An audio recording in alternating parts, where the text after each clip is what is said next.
All right, so real quick, let's get into some of these receivers that talked on Wednesday. They're working out as we're recording this. They're going to be taking the field here in Indianapolis. Ashley, tell us about one of the receivers you wrote about. I know you wrote about Drake London, and I think you were going to write about Jameson Williams too, yes, if you haven't already. So pick a guy. Tell us about why that guy might fit the Browns. Yeah, let's go with Drake London. I know we talked about Jameson Williams, I think on one of last week's podcasts. We had a big discussion about whether or not we thought he was a viable option for them at 13, if they should consider it.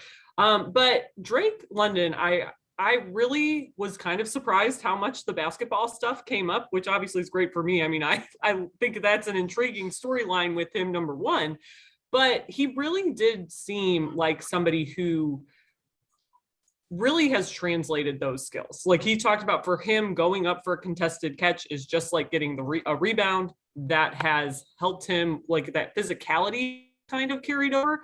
And obviously when we talk about Drake London, that's what he's so good at, is making those contested catches. He led college football in that last year.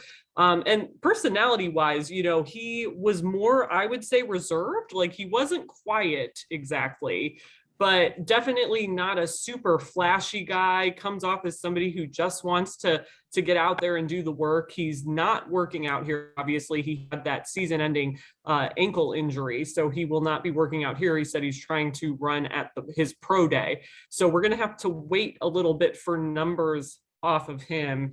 But I'm still curious, like depending on what other receivers do this week, how his stock might still rise or fall.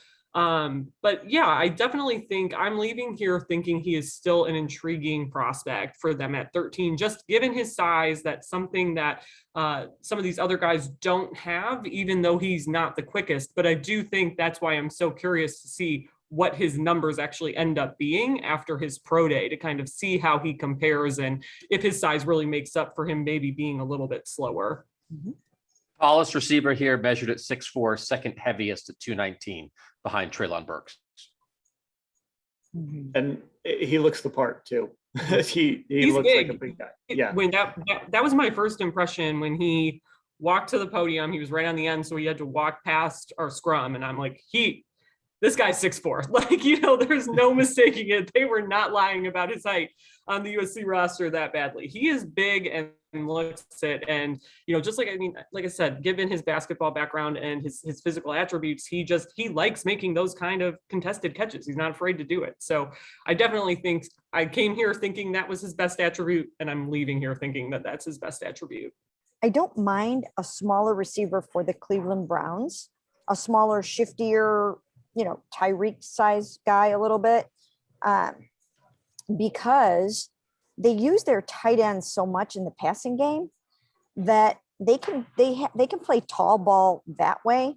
And you can, you obviously use those guys down in the red zone and in the end zone, and you can get those mismatches in height, with your tight ends.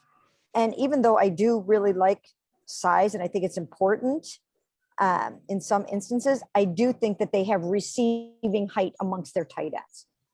So Scott, you wrote about Treylon Burks, and sometimes I think about Treylon Burks and I'm like, this guy's kind of all the best traits of all these receivers. Why doesn't somebody just take him? I feel like he checks a lot of boxes. He's got that size. He just seems to be the full package. Yeah, big and fast, and he's been compared to A.J. Brown in that way.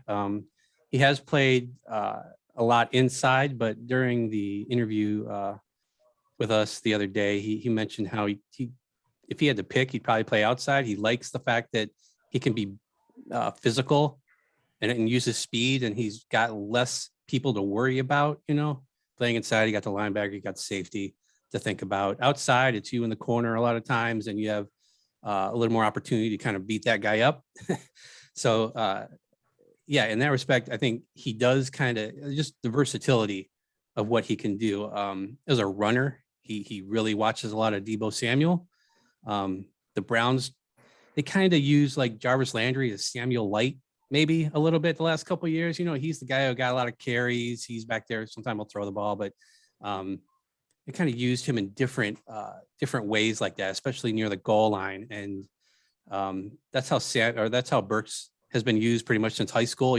They just found different ways to get him the ball, and it's really worked out. He was 0 for 7 passing at Arkansas, but obviously they weren't afraid to have him throw it. But yeah, I think if you're looking, like if you're anticipating not having Jarvis Landry, Burks seems like a really good option, and not only taking some of those plays that they use Jarvis specifically for, but also as an option on the outside as well. I think it's possible, depending what Treylon Burks runs, which you guys will know by the time you listen to this.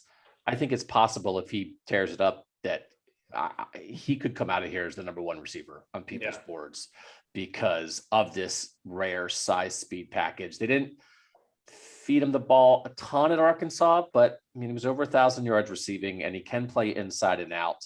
And he just looks ripped, like when he's standing there, and he seems like a great dude and a hardworking guy. And like just all, again, there's some big receivers in this draft. There's some fast receivers in this draft. I think there's one big fast receiver in this draft, and it's Treylon Burks. And we may come away from Indianapolis with the league being in love with this guy. One more thing I wanted to mention about Burks is he has huge hands. Apparently he's got to have custom gloves, like 4 or 5 extra large gloves, but they work for him. His catch rate is like over 70%. And that's something the Browns really struggled with last year. And if you don't bring back Rashard Higgins, you're losing a guy who had like, over 70% catch rate. DBJ had a really good catch rate last couple of years, but the rest of the team really struggled, especially last year. So, he's a guy who catches a lot of passes. He's not someone who you're going to have to worry about that necessarily.